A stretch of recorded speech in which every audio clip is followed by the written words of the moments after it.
In my previous video essay, I talked about the new wave of optimistic cinema with the rise of metamodernism as a form of artistic expression. Metamodernism is when you oscillate between the postmodernist skepticism and irony and the modernist optimism and sincerity. The reason I mention that is because James Gunn's Superman is a perfect example of why I love metamodernist films so much. Superman as a character is basically the symbol of modernism. The hopeful optimism and the very simple good versus bad nature of his stories are classic characteristics of modernist art. However, as time went on, the deconstruction of Superman as a character has become more prevalent in media, with stories like The Boys with Homelander, through the postmodern cynicism of how someone like Superman with his amazing powers could never be that good.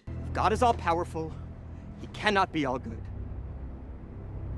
And if he is all good, then he cannot be all-powerful. Which was obviously a big thing with Zack Snyder's interpretation of Superman, being a very cynical take with a stoic Superman that is pushed beyond his limit, Superman that can't save everyone. They leaned away from Superman's humanity by doing many Christian metaphors comparing him to Jesus, him being the savior of humanity, the immortal God sent from the heavens, and it showed how big of a toll it took on him to be Superman, having to let Pa Kent die, how saving a bus full of kids could expose his powers and ruin his childhood. Zack Snyder used Man of Steel to show that being a powerful, almost godlike hero caused many problems, hurt Superman a lot, and left him emotionally scarred from the decisions he has to make, as well as exploring the way the cynical postmodern world would react to Superman's existence in Batman v Superman. Now, I'm not a fan of what Zack Snyder did with Superman at all, and I think the big reason why is that his deconstruction of Superman comes from thinking Superman saw himself as above humanity, which is just not how I see Superman. Man of Steel is a movie about Superman grappling with whether or not humanity should be saved,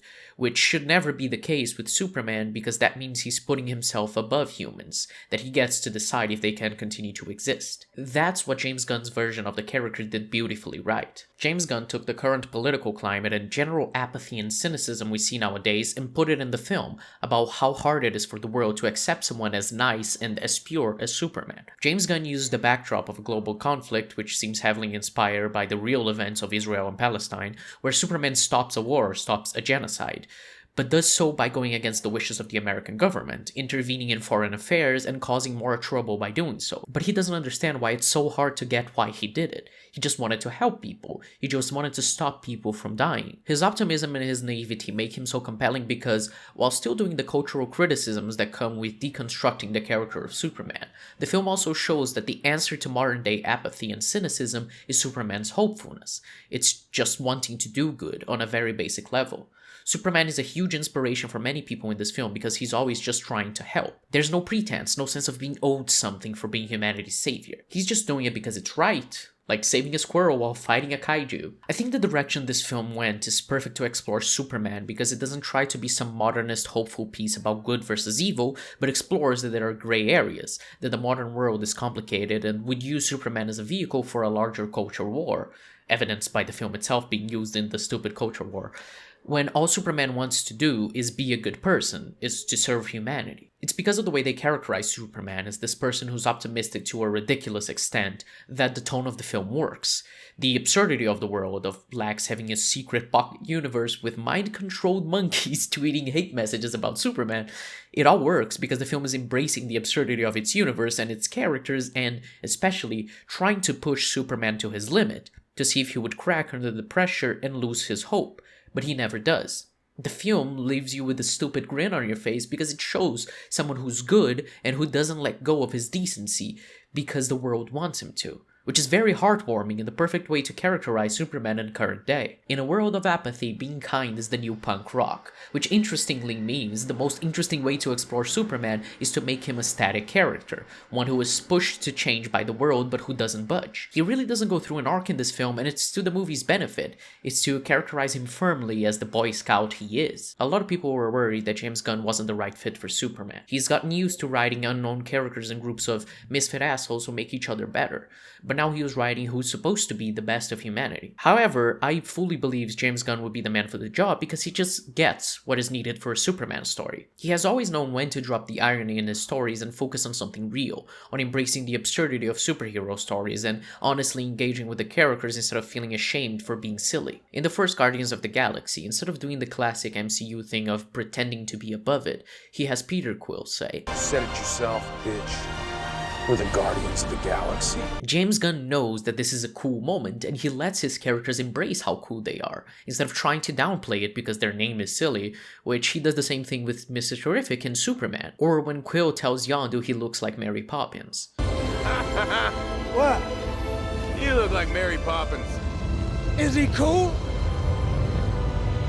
Hell yeah, he's cool. He starts with the irony of having a meta joke referencing what Yondu looks like, which goes back to what I said about references like this in a previous video, and then finds the sincerity in the moment of Quill feeling fondness towards Yondu. It's the classic metamodern swing from postmodern irony to a moment of sincerity. More than that, the Guardians movies showed the blueprint for his Superman film when you see how he characterized everyone. He made a group of assholes with hearts of gold who all needed to meet each other to make each other better.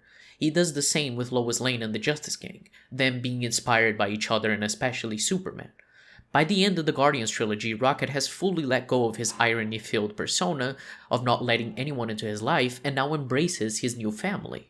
You can see glimpses of that with Superman inspiring Guy Gardner in this film to take a stance and defend Yarhampur. To make a good Superman film, you need the sincerity of letting him be a corny guy who loves humanity, as well as understanding that Superman is a symbol of hope, that he inspires people to fight for themselves, but also inspires even other heroes to help people. At the same time, James Gunn also modernized the classic Superman story by making the world be very cynical around Superman, deconstructing what Superman is as a symbol of hope. He pretty much did everything I hoped for in a Superman film to make it both feel current and like a classic Superman story. Thank you very much for watching, everyone. I hope you enjoyed. If you did, consider liking and subscribing and supporting me on Patreon or Ko-Fi. The links are in the description. I would very much appreciate it. Patreon is how I make most of my money off of YouTube. So yeah, the links are in the description, in my link tree. In the description, there also are links to my podcast with Evan called Sky and Evan in the Morning, where we also cover Superman if you want some more like unfiltered thoughts and a less positive outlook on the movie. Evan didn't enjoy it as much as I did. He had some criticisms, which you may find interesting. And I also talked about Superman in another podcast called Skynet, which I started recently with my friend Introverted Robot, which the link is also in the description for if you would like to check that out and subscribe to Introverted Robot so you can know when we're live doing another Skynet episode. That's it. Thank you very much for watching. See you next time, folks. Bye-bye. So when you get to see that, it's such an interesting thing because it feels so unnatural, because the world is so flawed, and he looks at it in a very naive way, but the way he looks at it is, it works because, the movie shows it's okay to be a bit naive, because, and maybe that's a good thing, because, I think that looking at the world in such like an empathic way, where she literally says that you view everyone like as this like beautiful person. Yeah, I absolutely adore how Clark is characterized.